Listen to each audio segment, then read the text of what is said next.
Hi, so for our media project, I'm going to be doing my social theory essay, which was on the matching hypothesis.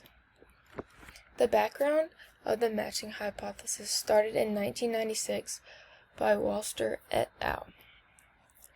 The matching theory is based on the feelings of people who have an attraction to each other because of their physical appearances and the rate at which they live in the world, meaning how their social life is, what people see them as, etc. It shows how people who are equal in the world are attracted to each other. The computer match. An evaluation was done by Walster when he had almost 800 students that were studied based on their physical appearances for desirability. After having looked at the ratings, one would be able to see that those who were equal in physical appearances were not liked by their dates, while those who were more attractive were liked by their dates. Then they were asked months later if they would go on any more dates with the person they were partnered with, and the participants who were asked on more dates were the ones that were most attractive. So, by these scientists, they did a study that involved online dating, and they went undercover for months. So, the study that they did was they would ask random people to describe the person that they were planning on going out with before they went out with them. So they would give them a questionnaire about their dating life and if they were planning on meeting with anybody on the site.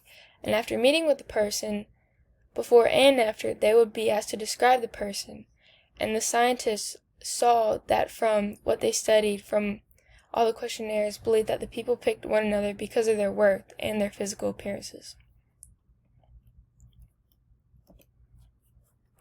So Peter K. Jonassen. So the article by Peter touched on the idea that the idea of physical attractiveness is more important to being able to determine if you are physically attracted to someone or not. The attractiveness of the individuals plays a huge part in the potential of the attraction between the partners. The idea of being similar in ways like self-assessment of your partner also plays a huge part, because if you are not similar or don't have anything in common, it's hard to start off with a relationship like that. So the personal observations that I got from looking at this study were when looking at this theory in the world or in the past, like for example, when you look for this theory in the world today, you will be able to see it in everyday life. I mean, you see teenagers looking for cute guys just because of their physical appearances, not because of their qualities or anything else other than their appearance. The idea of finding a partner that is equal to you socially and physically is said to be tough, which is true, very true. And so scientists have also said throughout the beginning of a relationship, both of the individuals will not have many similarities. Like for instance, your boyfriend may like tennis, but you don't like tennis. You like soccer. So if a tennis match is on and a soccer match is on, you could possibly butt heads because y'all both want to watch what you want to watch. But later on down the line, you will become more similar in other ways because of all the time that you'll be spending together, and you'll start to grow fond of certain things like tennis because your boyfriend likes tennis, and maybe because you like soccer, your boyfriend will start to like soccer, and so on. The personal experiences of the matching hypothesis, I've gone through so many of these, and let me just tell you, it really proves that this theory is definitely right.